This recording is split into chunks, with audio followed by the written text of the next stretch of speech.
अस्सलाम वालेकुम and welcome to the show sports one PSL special. मैं हूं आपका होस्ट फैसल इलियास। हमारे साथ हैं सीनियर स्पोर्ट्स तज्ज़ियाकार आसिफ खान और स्पोर्ट्स वाले आसिफ खान साहब, शुक्रिया आपको शो होने के लिए। और उनके साथ हैं स्पोर्ट्स एनालिस्ट वासिफ हबीब साहब। वासिफ भाई, शुक्रिया for being on the show. आज PSL सीज़न 4 में ऑफ डे था, कोई मैच नहीं था, लेकिन पिछले 2-3 दिनों में काफ़ी मैचेस हुए हैं, 3-4 मैचेस हुए हैं। लेकिन जैसे हमने आपसे कमिट किया था कल के शो में कि आज का शो हम फोकस करेंगे फास्ट बॉलिंग पे स्पेशली, और इंग्लैंड के फास्ट बॉलिंग कोच और इंग्लैंड का एक बड़ा नाम, दुनिया का बड़ा नाम, इयन पॉन्ट, जो पूरी दुनिया में लीग्स में बॉलिंग कंसल्टेंसी करते हैं। 2016 में वो क्वेटा की टीम के साथ एज असिस्टेंट कोच भी रह चुके हैं। उनसे बात करेंगे और हमारी शो की रिवायत को बरकरार रखते हुए क्वेटा ग्लेडिएटर्स की जो सेंसेशनल बॉलर हैं मोहम्मद हसनैन, जो काफ़ी खबरों में है कल जो उन्होंने पेस कराई है उसके बाद से, सो उनसे बात करेंगे, उनसे पूछेंगे कि कैसा सफ़र चल रहा है उनका। और कल जो क्वेटा और मुल्तान का मैच हुआ उसके बारे में बात करेंगे। कराची लाहौर के मैच में कराची की विक्ट्री को थोड़ा सेलिब्रेट करेंगे।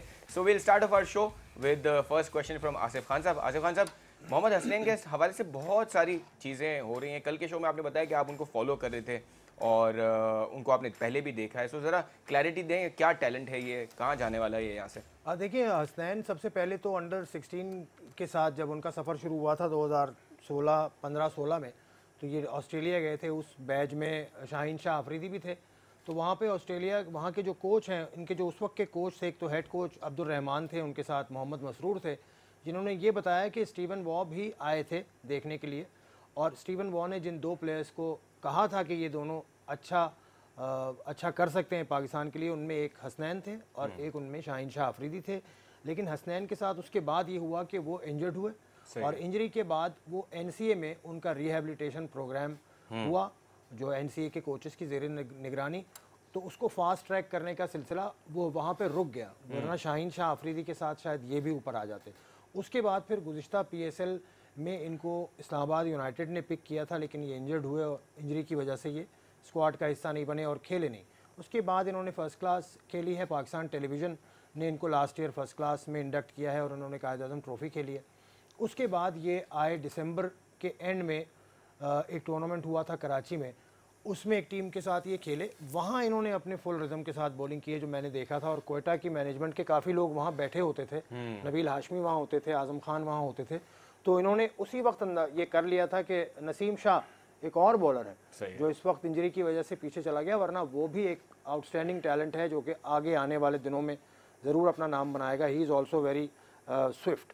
तो उसके बदले इनको ये लड़का नज़र आया, तो उसी वक्त इन्होंने माइंड बना लिया था इन दिसंबर कि इसको पिक करेंगे, मोहम्मद हसनैन को। बिल्कुल सही है। और PSL सीज़न 4 इस चीज़ के लिए ज़रूर मशहूर रहेगा कि इस तरह के हारिस रऊफ और Mohammad Hasnain kind of pace bowlers हमें मिले हैं, और हम क्यों मौका गंवाएं मोहम्मद हसनैन, क्योंकि हमारे साथ लाइन पे उनसे डायरेक्टली बात करना शुरू करते हैं। मोहम्मद हसनैन साहब, आपका शुक्रिया पहले करेंगे शो पे होने के लिए। बहुत पजीराई हो रही है आपकी, 151 किलोमीटर्स पर आवर के हिसाब से आप बॉलिंग करा रहे हैं और काफ़ी अप्रिसिएशन हो रही है। सो कैसा फील हो रहा है आपको PSL सीज़न 4 में बॉलिंग कराते हुए? जी, बहुत अच्छा फील हो रहा है कि मुझे क्वेटा की तरफ से चांस मिला और मैं बहुत एक्साइटेड था कि मुझे मैच खेलने का मौका मिले और मैं जो मेरे पास टैलेंट है वो शो करूं, और अल्लाह ताला ने मुझे बहुत इज्जत दी है। जब क्रिकेट में आ रहे थे तो कौन से बॉलर्स थे जिनको आप आइडियलाइज करते थे और आपके फेवरेट थे? फेवरेट बॉलर तो वकार भाई हैं, शुएब भाई हैं, मोहम्मद सही भाई हैं। इनको देख के ही सीखिए कि फास्ट बॉलिंग इनसे ही सीखा है। ये लोग तेज़ बॉल करते थे, तो बस इनको देख के मैंने सोचा कि मैं भी तेज़ बॉल करूँगा। हमारे सीनियर प्लेयर्स काफ़ी प्रेशर की बात करते हैं और आपके जो कप्तान है टीम के वो भी प्रेशर की बात करते हैं। आप as a youngster do you feel any kind of pressure? नहीं, ये सब प्रेशर तो कभी फील किया ही नहीं है। बस सोचा था कि बस जो है ना, मौका मिलेगा तो इंशाल्लाह अपना 100% दूंगा। अच्छा Hasnain, you are lucky enough to play with legends like Shane Watson, और अगर पाकिस्तानी प्लेयर्स की बात करें, सरफराज अहमद जैसे प्लेयर आपके साथ हैं, उमर अकमल हैं, अहमद शहजाद हैं। Do they teach you different things? क्या सीखते हैं आप उनसे? जी, ये लोग बहुत मेरी हेल्प करते हैं और बहुत कुछ मुझे सिखाते हैं, तो इनसे बहुत कुछ सीखने के लिए मिलता है और बहुत अच्छा लगता है कि मैं इनके साथ खेलता हूँ और बहुत इंजॉय करता हूँ इनके साथ। हमारी अब्दुल रज़ाक साहब से बात हुई थी तो उन्होंने बड़ी तारीफ़ की थी कि टीम मैनेजमेंट की और जिस तरह का इन्वायरमेंट है। Do you feel a supportive environment in Quetta team? जी, टीम मैनेजमेंट बहुत सपोर्ट कर रही है। आज़म भाई हैं, नबील भाई हैं और मोइन भाई हैं, रज़ाक भाई हैं, नदीम भाई हैं, ये सब लोग मुझे बहुत सपोर्ट कर रहे हैं। बिल्कुल सही है। Thank you so much Hasnain for being with us and we are hoping के अच्छा सफ़र रहे। वैसे अ गुड टैलेंट, अच्छे तरीके से बात करते हैं and the kind of build that he has, इस पे बहुत काम भी हो सकता है और पेस को सस्टेनेबल भी किया जा सकता है। Do you agree with that? Flexible body है इनकी, ऐसा हाँ, फील होता है है ना? फ्लेक्सिबल। और इन्होंने देखें कहा वसीम, वकार, उसके साथ शुएब अख्तर और मोहम्मद शमी। कल मैं आपको यही बता रहा था कि थोड़ा सा ना मोहम्मद शमी की झलक दिखती है इनके सेकंड लास्ट जो डिलीवरी स्ट्राइड है ना, वहाँ पर आकर ये थोड़ा सा कॉपी भी करते हैं मोहम्मद शमी को, लेकिन फिर जो लास्ट स्ट्राइड है उसमें ये ऊपर चले जाते हैं और फिर इनका पाँव जो है इस तरह से थोड़ा सा क्रॉस आ जाता है, तो वो थोड़ा सा हम कहते हैं ना एक इस तरह के कैंची बन जाती है। तो आई थिंक कि इन पे थोड़ा सा काम हो जाए तो जो लड़का अभी से 19 साल में नेक्स्ट कपल ऑफ ईयर्स में ये यहाँ से मजीद तेज हो सकते हैं, क्योंकि 19 से 23 तक फास्ट बॉलर जो है मजीद तेज हो सकता है। तो 151 प्लस मामूली बात नहीं है, अरसे के बाद जो है इस पेस का बॉलर मिला है। लेकिन हाँ, ये देखना होगा कि जब लंबी क्रिकेट में आप इनको इंडक्ट करेंगे तो क्या होगा, कि वहाँ ये कंसिस्टेंटली कितना ऊपर तक जाते हैं। बिल्कुल सही है। आसिफ भाई, कल के मैच को थोड़ा एनालाइज करें, बिकॉज मुल्तान सुल्तान अब 8 मैचेस खेल के सिर्फ 4 पॉइंट्स हैं उनके, 2 मैचेस जीते हैं और बहुत सारी परम्यूटेशंस कॉम्बिनेशंस होती हैं, तो अब वो जा सकते हैं क्वालिफायर्स में, otherwise they are out of the tournament. So कल के मैच में भी हमने देखा कि रन्स नहीं बन पाए उनसे, लेकिन अगर देखा जाए तो क्वेटा से भी रन इतने आसानी से नहीं बने, 19 ओवर में उन्होंने चेस डाउन किया।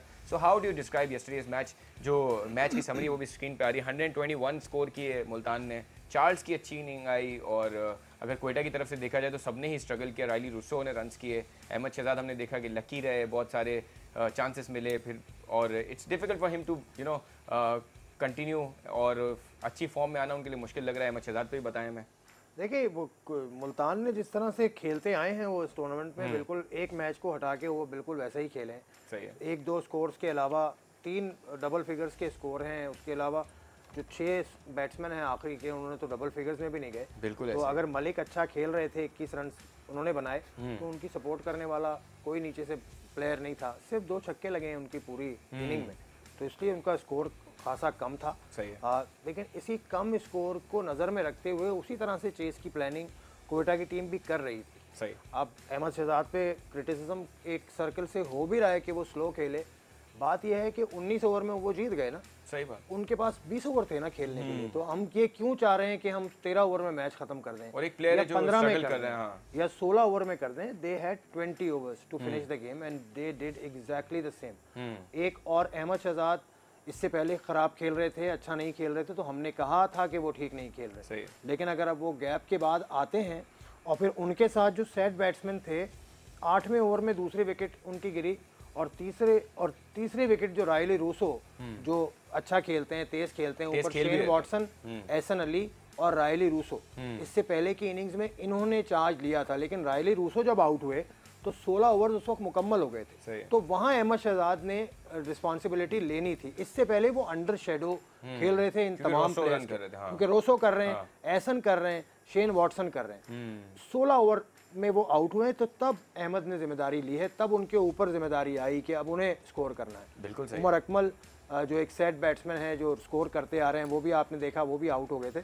तो ये थोड़ा सा हार्श है क्रिटिसिज्म कि वो स्लो खेले। मैं ये समझता हूँ डिमांड थी सिचुएशन की 122 ही रन्स करने थे, और हम क्यों ये चाहते हैं कि हम वो रन्स 15 ओवर में कर लें या 16 में कर लें। जब आपके पास 20 मौजूद हैं तो लेट्स यूटिलाइज दिस टाइम और अपनी फॉर्म को वापस लाएं, मैच प्रैक्टिस को वापस लाएं, ये बड़ा ज़रूरी होता है। बिल्कुल सही है। वैसे शुएब मलिक को हमने कहते सुना कि हम अनफॉर्चुनेट हैं, जैसे आप भी कल बहुत अनफॉर्चुनेट का वर्ड यूज़ कर रहे थे, तो मैंने कहा आपसे ही पूछ लेता हूँ। सो ही इज़ लाइक कि हम क्रंच मोमेंट्स को जो है कन्वर्ट नहीं कर पाए, उसकी वजह से हम मैचेस हारे हैं। सो ही वाजंट दैट डिसअपॉइंटेड। आपको लगता है कि कप्तान, 20 साल का एक्सपीरियंस, 2 साल से मुल्तान सुल्तान के कप्तान, उससे पहले कराची के कप्तान, डू यू थिंक कि थोड़ी सी तो तकलीफ होनी चाहिए जितनी बुरी परफॉर्मेंस है मुल्तान सुल्तान की? इंडिविजुअल ब्रिलियंस जो है ना, वो कहनी चाहिए उन्हें, अनफॉर्चुनेट नहीं है। सही है। इनफरादी जो कारकर्दगी है 2 बार उनको आगे तक लेके गई, जहां उन्होंने बड़े रन्स कर दिए। जैसे जेम्स विंस जब गरजे और बरसे तो उन्होंने बड़ा टोटल लगाया, उमर सिद्दीक ने उनका साथ दिया तो उन्होंने बड़ा टोटल लगाया। नीचे से मिडिल ऑर्डर और लोअर ऑर्डर से उनके पास रन्स आ ही नहीं रहे हैं सिरे से, और खुद शुएब मलिक की कारकर्दगी पर भी सवालिया निशान है। एक तो कप्तानी पर भी है इस पर्टिकुलर सीरीज में, और आप देखें कि साथ साथ उनकी बैटिंग फॉर्म पे भी है कि वो जब भी खेल रहे हैं, run a ball sort of inning खेल रहे हैं। हालांकि टूर्नामेंट का स्टार्ट जिस तरह से उन्होंने किया था अगेंस्ट कराची किंग्स, तो उन्हें उस मोमेंटम को कैरी करना चाहिए था। और ग्लोरी के लिए कल नहीं गई क्वेटा, बड़ा अच्छा साइन था, क्योंकि ये बड़ी मुश्किल विकेट थी। और हम अहमद शहजाद पर तनकीद करने से पहले ये बात सोच लें कि क्वेटा 106 रन्स पर सेकंड लास्ट मैच में बाहर हुई थी। सही बात है। तो उन्हें इसमें फूक फूक कर जो है ना कदम रखने थे कि वो इंश्योर करें कि वो ये मैच जीतें, और रन रेट की फिक्र ना करें, क्योंकि मैच जीतने से अल्हम्दुलिल्लाह उनके पॉइंट्स इतने तगड़े हो गए कि वो प्लेऑफ्स में तो जा ही रहे। बिल्कुल सही है। अब हम करेंगे ये कि Cadbury dairy milk which is a platinum sponsor of Karachi Kings team, उसकी जो है कराची और लाहौर का जो मैच हुआ है, जो कराची ने जीता था, उसमें लाहौर की जो विकेटें गिरी थी वो देखते हैं। ब्रेक के बाद हम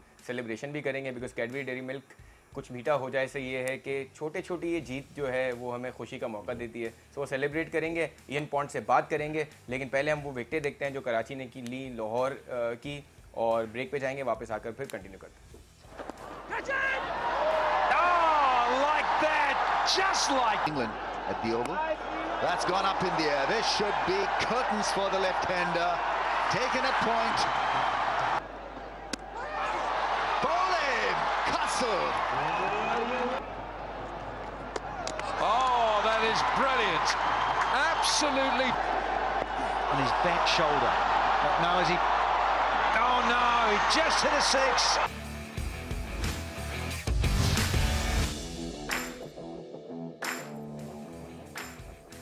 Welcome back after the break on Sports 1 PSL Season 4. We have with us Asif Khan and Wase Habib, or we are very honored to have Ian Pont with us, who is one of the leading bowling consultant, bowling coach across the globe, and he has seen a lot of leagues in the world.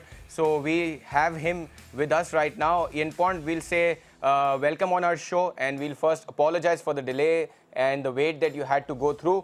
But you are now with us, and we welcome you on the show. And the first question that we want to ask from you is, are you watching the PSL Season 4? Yeah, it's been fantastic. I've really enjoyed this edition of it, and why I've enjoyed it is we're seeing some fantastic new talents coming through from Pakistan cricket. So this is, for me, the most exciting edition that we've had so far. All right, so if we have to compare this PSL from the leagues that you have been part of internationally, how do you rate PSL? I think this Pakistan Super League is a really good standard. When I was in it in the first year, I was really surprised at the quality of cricket coming out of Pakistan. The problem that we all have outside of Pakistan is, of course, we don't go to or we haven't been able to go to that country to see the local talent. So I think it shocked a lot of people when they saw the ability, particularly the fantastic bowlers that are coming out of Pakistan. This was the big thing.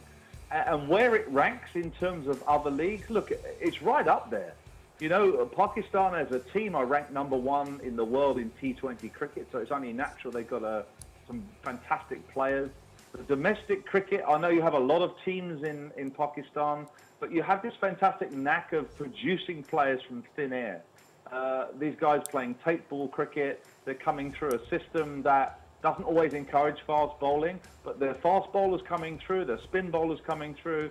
It's really great to see, and I would say that the PSL is now getting ranked right up the top of the league, which is why you're seeing some of the bigger names from the international cricket, like AB de Villiers, for example, wanting to come and play.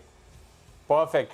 So since we're talking about fast bowling talent, and you're already appreciating the kind of talent that we have in our ranks, and you also are right that we are the top ranked side in T20 cricket. So have you seen the young talent that you know are being highlighted right now? Haris Rauf and Mohammad Hasnan, and for that matter Samin Gul and Shaheen Shah Afridi. Have you seen these guys bowling? And if we have to ask you that, if you have to pick two bowlers that you expect that these can be you know, worked on and can in future become part of Pakistan cricket?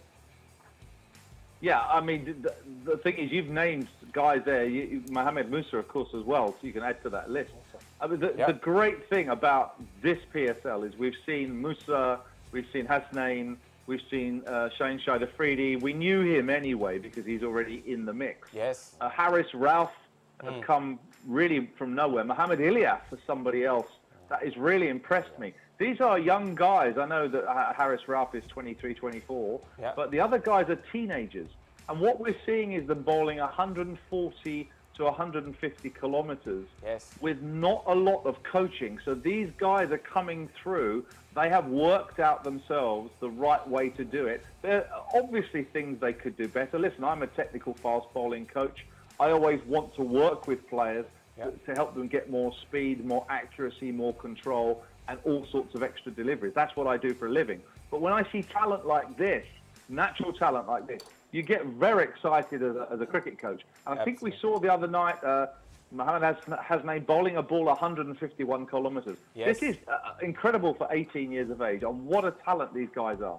Absolutely. Asif Khan, you want to ask some questions from Ian Pont? Thank you very much for the words regarding And these he knew bowlers, all the bowlers. and I'm very impressed that you know all the bowlers and you know the league as well. What should be done with these bowlers like Hasnain, like Musa, like Ilyas? Should they be thrown into international cricket straight away, or we should choose a pathway to graduate them? Well, this is the interesting thing, particularly with Pakistan cricket, is that historically you have found guys like this, and within a short period of time, they've had an opportunity to play first-class cricket, test cricket even. They get thrown in very, very early. I think there's a temptation when you see someone exciting just to say, listen, he's the next guy, and the next one, he's the next guy, and the next one, he's the next guy. The problem with doing that is that these guys are not the finished article. What they're doing is they're showcasing their talent, and we can all see they have speed and they have intelligence, and those are two of the key factors that you need to be a great fast bowler. In time, I'm hoping that these guys will turn into great fast bowlers. However, they do have some issues technically with their bowling actions, and it would be good for them to iron out potential faults in their action that may lead to injuries as they get older, because they're going to be playing a lot of cricket. Now they're on the international stage and they're being seen around the world. They're going to be much in demand, and how they are managed, I think, is important. So there should be a managed introduction into international cricket. But hey, listen, there's nothing to stop these guys being great names. And fingers crossed that they will become those big names that we will hope Pakistan cricket can produce. Ian, another question related to that. I was going through your Twitter feed and you posted 2 pictures of Hasnain. And you were saying that he was crossing the legs while delivering the ball. Yeah. What was that, and how could it be eradicated? Okay, well, what we're trying to do as fast bowlers, if you think about it, we're trying to move in straight lines. Because if I want to bowl quickly and accurately, I'm going to move in a straight line, like a railway track. The fastest you can bowl is in a straight line, and the most accurate you can be is in a straight line. So when you see a bowler that lands their back foot and effectively crosses their front foot over, so in other words, they misalign into the leg side, as Hasnain does, what you start to see is you see this kind of the tyres of his car, if you like, starting to turn from the floor, but the top half is trying to go in the opposite direction. So he gets this, what's called a misalignment, and that creates this issue. Sometimes with stress in the body, it can affect ankles, knees, lower back, and it can also mean that when you get into that position, that your front foot starts to turn back the other way, so you get what's called a splayed foot. And the problem with that is for injuries going forward. Now, he's a young lad, he's very fit, he's not probably worried about things like that at the moment. But if we move in straight lines and we control those positions from the hips to the floor, the base of the action, what you're going to see, incredibly, is an increase in speed, because all his energy will be going in one direction, which is the top of off stump. The second thing you're going to see is better accuracy, because it's also going towards top of off stump. So these are highly desirable tweaks to make, not changes to the action, that's a different thing, tiny tweaks, and I'm hoping that the bowling coaches around him can start to look at those things and begin to work on them. Perfect, and we are going to apply these techniques in the tape ball that we play as well. So, Ian Pont, thank you so much for being with us. It was an honor for us to talk to you. Wase, if you have any questions from Ian Pont, you can do it quickly. Ian, who do you think is a complete fast bowler? Out of these 4? Yeah. Out of the young talent that we have, who do you think is the complete bowler right now?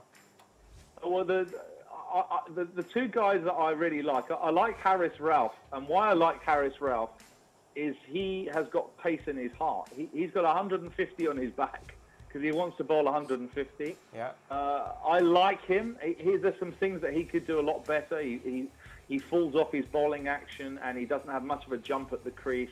Those things, getting those better would make him over 150. But I think this guy, Mohamed Hasnain, he's just someone for me that looks calm under pressure, and he's performed so well.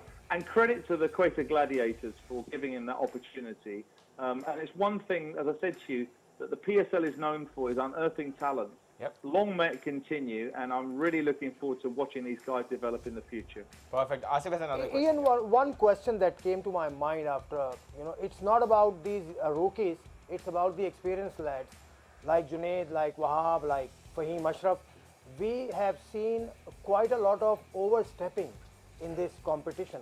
How can they be, they can do away with this? What is the reason of frequent overstepping from these experienced bowlers? Usually when you overstep the front line, it's because you jumped too late. So in other words, we run first, then we jump into our bowling action, and then we land our front foot, which is the no ball line. So there's three parts to a bowling action: run up, jump, landing. If you run up too far, in other words, I don't mean distance, but if you take off too late, too close to you're going to bowl a no ball, because at some point you're going to be over that front line. Even when you land, you know that by the time you stretch to bowl rather, your front foot is going to be over the line. The simple answer is not to change your run up, but jump from further back. For example, if you jump in Lahore, you won't bowl a no ball in Karachi, because you can't get there with your front foot. So this is just simply about where you take off from and where you land. And that's probably what's happening to a few of the guys. Sometimes it happens, the pressure of the situation, they get carried away with the crowd or the actual moment of bowling. Some of the games have been very tight. And even the experienced bowlers can sometimes jump from slightly too late, which gets them tight to the front line, and of course then they overstep. But the simple solution is to practice jumping from slightly further back so that your front foot actually isn't anywhere near that front line. Perfect. Ian Pond, it was an honor for us to have you on the show, and we feel that we should talk to you again as well, so we'll bother you again. I look forward to it. Thank you so much, sir. Thank you so much. Thank you, Ian. Thank you so much. Thank you. All right, so this was Ian Pond, and it was lovely to listen to him. And some of the things that we do while bowling to इनके बारे में इनको fast bowling doctor भी कहा जाता है. अच्छा. तो मैंने कहा कि कुछ पुराने मरीज हैं, उनका भी वैसे आपने बड़ा बेहतरीन सवाल था, और आपके जो सीनियर मोस्ट बॉलर्स हैं वो ये प्रॉब्लम फेस कर रहे हैं. और इस टूर्नामेंट में खास बात ये है कि उनको ऐसे मौकों पर नो बॉल्स हुई हैं और उनका बड़ा नुकसान हुआ है. बिल्कुल सही बात है. मैचेस गए हैं पूरे मैचेस चले गए. सही है. अभी ब्रेक का टाइम हो गया, और साथ साथ हम ब्रेक पे जाते हुए Sprite presents refreshing moments again from the game between Karachi and Lahore. But now we will see Karachi batting, और उसके बाद हम ब्रेक के बाद अब फाइनली सेलिब्रेशन भी करेंगे. कैडबरी डेयरी मिल्क कुछ मीठा हो जाए. Right, now Munro, 6. Smashes this. That's gone like a... Shot down the ground, Badr Azam, just look at that class. Timing, just so... Oh, you're not going to catch this, anyone, unless you're way back.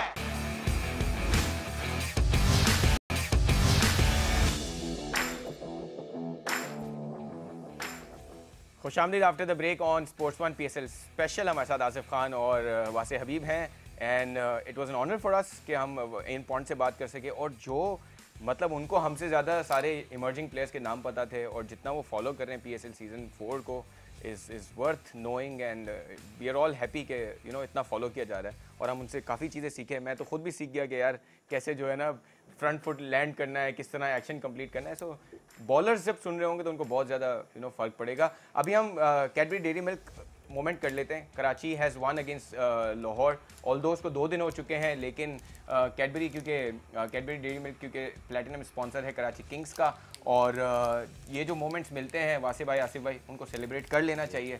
और उस उम्मीद के साथ कि Karachi Kings की team knockout भी कुछ मीठा तो हो ही जाना हाँ, कुछ मीठा तो हो ही जाना चाहिए। ये ट्रे काफी हद तक भरी हुई है, तो कराची किंग्स को भी चाहिए कि वो yes sir, what a point. So Karachi Kings should give us these moments और कि हम सेलिब्रेट करें। लेकिन कैडबरी डेयरी मिल्क का ये कहना है कि इवन अगर कराची हारता भी है तो भी आप सेलिब्रेट करें, क्योंकि कोई मसला नहीं, छोटी मोटी चीज़ें होती रहती हैं। So I will have a bite and I will pass it on to you after this show, क्योंकि यहाँ से देना मुश्किल है। मेरी सारी जो ईटिंग की जो मेरी साइकिल बना हुआ था ना, वो सब आपने ले ली। ठीक है, कोई बात। You are so fit Asif भाई, आपको परेशान होने की जरूरत नहीं है। Having green tea balance this out. हाँ, अच्छा आसिफ भाई, हम कराची और लाहौर की क्योंकि बात कर रहे हैं, एक टैलेंट जो था इफ्तिखार, उसके बारे में आप लोगों को मैंने कहते हुए सुना था कि उसको ट्राई आउट करना चाहिए, and what a big bang start he is given to Karachi. 2 overs में 4 रन देके 2 विकेटें हैं। उसके बाद क्रूशल मोमेंट्स पे उन्होंने छक्के लगाए, हारिस रऊफ को भी लगाए, एजाज शीमा को भी लगाए। So good performance by this youngster. I mean he is not a youngster but not a youngster, experience player है। फर्स्ट क्लास में इस सीजन से पहले वाले सीजन में तो वो टॉप रन गेटर में भी शामिल थे। वैसे भी खेलते हैं, पाकिस्तान टीम के साथ भी चले, लेकिन कंसिस्टेंटली उनको चांस नहीं मिला। खास बात यह है इफ्तिखार की कि वो जैसे कहते हैं ना, he has come through a grinder, तो वो वहाँ से निकल के आया। तो ग्रिल हुआ है। तो ये ऐसा नहीं है कि ये सिर्फ हिट आउट करते हैं, ये सिचुएशन के हिसाब से अपनी बॉल देख के मारी ना उन्होंने, बिल्कुल प्रॉपर क्रिकेटिंग शॉट्स खेलते हैं। तो ये एक अच्छी बात है कि मुझे खुशी इस बात की है कि एक फर्स्ट क्लास क्रिकेट के परफॉर्मर को मौका मिला और उसने साबित किया कि वो उसके अंदर पोटेंशियल है और उसको प्रेस किया जा रहा है। बिल्कुल सही है वासिफ भाई, हमने देखा कि एक लोकल टैलेंट अगर अच्छा परफॉर्म करता है तो वो भी आपको मैच जिता सकता है, चाहे आप जितने बड़े बड़े प्लेयर्स हों। Do you think this is the learning for all the franchises but specially for Multan के and for Karachi is well, कि कराची को भी ये प्रूव हुआ कि यार अगर एक आपने डोमेस्टिक के अच्छे टैलेंट को चांस दिया तो उसने आपको मैच भी जिताया। सो डू यू थिंक कि बाकी टीमों को भी ये सीखना है? हम देखते हैं क्वेटा तो चांसेस देता है, जीतता भी है, पेशावर का भी अच्छा हाल है, Islamabad does well, but these are the teams which have to build local players and while building that their team will also develop। जी हाँ, इफ्तिखार की स्पेसिफिक हमें बात करनी थी पहले, और उसी को ऐड करते हुए बहुत कम ऐसे प्लेयर्स हैं सही है आपके डोमेस्टिक सर्किट में कि जो हर फॉर्मेट को सूट कर जाते हैं, यानी कि हर रूप में ढल जाते हैं। और इफ्तिखार की हमने टूर्नामेंट से पहले भी बात की थी कि एक बड़ा मैच्योर किस्म का प्लेयर है, इसको कंसिस्टेंटली आलमी क्रिकेट में भी थ्रो किया गया, लेकिन मौके का वर्ड बड़ा गलत हो जाएगा, एक मौका दिया सिर्फ इंग्लैंड में, दैट वाज इन 2016। इसने स्ट्रेट अवे फर्स्ट बॉल पे ही was trying to be positive out there, इसने चौका लगाया और नेक्स्ट बॉल पे ये आउट हो गया स्टुअर्ट ब्रॉड की। उसके बाद से ये मौके के लिए तरस रहा है। ये एक कंप्लीट प्रोडक्ट है, बिलीव मी, इफ्तिखार अहमद, और ये more than handy with the ball हैं। कोई भी फॉर्मेट हो डोमेस्टिक में, ये कहीं से भी 350 चेस कर रहे हो तो ये उस दिन खड़े हो जाते हैं, बड़ा 100 कर देते हैं। ये इस टाइप के प्लेयर हैं, तो यकीनी तौर पर एक आंख इन पर भी रखनी होगी, क्योंकि पाकिस्तान के भी मिडिल ऑर्डर के मामलात अभी तक सॉर्ट आउट होते हुए नजर नहीं आ रहे। बिल्कुल सही। और मिकी आर्थर कोच है इनके कराची किंग्स के, तो नजर तो रहनी चाहिए। आसिफ भाई, थोड़ा सा पॉइंट्स टेबल पे नजर डालें तो पेशावर जो है वो काफ़ी स्टैंड आउट टीम एक तरह से लग रही है, लेकिन क्वेटा ने भी कैचअप कर लिया। 7 मैचेस में 10-10 पॉइंट्स है दोनों टीमें के। सिर्फ strike rate, net run rate जो है काफ़ी बेहतर है पेशावर का वर्सेस क्वेटा। फिर इस्लामाबाद 3rd पोजीशन पे है, फिर लाहौर है 6, Lahore Karachi are at 6 points each, and Islamabad 8 matches के बाद 8 मैचेस हैं। सो इस्लामाबाद भी इतनी कोई, ये तीनों टीमें टू सम एक्सटेंट एक ही पोजीशन पे हैं, और फिर मुल्तान जो है वो बॉटम ऑफ द टेबल 4 असल में पॉइंट्स। दिलचस्पी तो लाहौर वर्सेस कराची है कि इनमें से चौथी टीम बनने की इस वक्त जो पोजीशन नजर आ रही है, कराची और लाहौर में से ही चौथी टीम बनेगी। मुझे लगता है कि Islamabad is also not in a very good position. They can also, अगर वो 1-2 मैचेस लगातार हारते हैं तो वो भी नीचे आ सकते हैं, लेकिन वो नीचे आगे चौथी पोजीशन पे ही जाएंगे ना। ये अभी देखना है ना कि उनको मौका उनके पास ही मौजूद है। मौका तो एक थिन चांस तो मुल्तान के पास ही मौजूद है कि ये सारे लोग हारते रहे और ये जीत जाए, तो एक थिन चांस उनके पास ही मौजूद है। तो अभी इंटरेस्टिंग है सिचुएशन। ज़ल्मी ने जिस तरह से टेक ऑफ किया है, ख़ासतौर से उस पोलार्ड की इनिंग के बाद जो उन्होंने इरफान के खिलाफ हिटिंग की थी, उसके बाद से वो पीछे नहीं आई। उनकी टीम का जो टेक ऑफ है वहाँ से चल रहा है, बैलेंस तो बाकी प्लेयर्स भी चलना शुरू हो गए। लियाम डॉसन जैसा प्लेयर भी खेल रहा है, हालांकि लियाम डॉसन तो बहुत अच्छे प्लेयर हैं, सेमी भी फॉर्म में आ गए। तो बहुत अच्छी फाइट होगी आगे। ये अच्छा है, टूर्नामेंट के लिए अच्छा है, और तमाम ही प्लेयर्स प्ले ऑफ के अंदर आपको तमाम ही प्लेयर्स नज़र आएंगे टीमों में, कोई ऐसा नहीं है कि कोई नहीं आ रहा। अगर फॉर इंस्टेंस शेन वॉटसन अगर नहीं आ रहे तो उनका बहुत अच्छा बैकअप डीजे ब्रावो है, वो आएंगे, बिल्कुल इस तरह और प्लेयर्स आएंगे, तो बहुत ही ज़बरदस्त किस्म का वो 8 मैचेस होंगे जो पाकिस्तान में होंगे। बिल्कुल सही। One last question and we have to quickly wind it up. वैसे अभी जो है दुबई हो चुका, शारजा हो चुका, अब अबू धाबी में जाएंगे, उस पर कल डिटेल में बात करेंगे, लेकिन क्विकली अगर आपसे पूछना चाहूँ कि क्या पॉइंट्स टेबल की सिचुएशन काफ़ी चेंज हो सकती है जब आप अबू धाबी जाएंगे और उसके बाद आपने पाकिस्तान आना है, बिकॉज ज़्यादातर ये जो टीमें हैं वो दुबई और शारजा में ही खेली हैं। जी हाँ, हो सकता है। लॉन्गेस्ट बाउंड्री है, सबसे बड़ा ग्राउंड है अबू धाबी का, और इसमें जो मिड विकेट वगैरह है उसके एरिया कराची और लाहौर आना, और यहाँ से अगर मुल्तान 2 मैचेस लगातार मुल्तान 2 मैचेस अगर लगातार जीत गया तो वो जीतेगा भी कराची और लाहौर के अगेंस्ट। देखिए इफ एंड बट्स की भी बात होती है ना, कहीं ना कहीं थोड़ा इंटरटेनिंग फैक्टर भी होना चाहिए। बिल्कुल होना चाहिए। तो ये दोनों मैचेस जीतता है तो फिर इस्लामाबाद को भी कोई मैच लूज नहीं करना है, क्योंकि इस्लामाबाद को भी फिर एक ऊपर की स्लॉट पर ही कायम रहना है। इस्लामाबाद भी इस टूर्नामेंट से अब भी आउट हो सकती है अगर वो दोनों मैचेस लूज कर जाए, और ऑटोमेटिकली कराची और लाहौर में से एक टीम तो जगह बना ही लेगी। अगर मुल्तान ने दोनों मैचेस जीत लिए तो ऑब्वियसली जब 2 मुकाबले आप हारेंगे तो आपका रन रेट जाएगा माइनस में। It has become very interesting from here, we will have to wait and see कि कहां पहुंचता है ये। लेकिन कल हम अबू धाबी के हवाले से काफी डिटेल में बात करेंगे, बिकॉज पीएसएल सीजन 4 पहली बार उन कंडीशंस में जा रहा है। आसिफ खान साहब का और वासिफ का शुक्रिया अदा करेंगे, आपका भी शुक्रिया। कल मुलाकात होगी।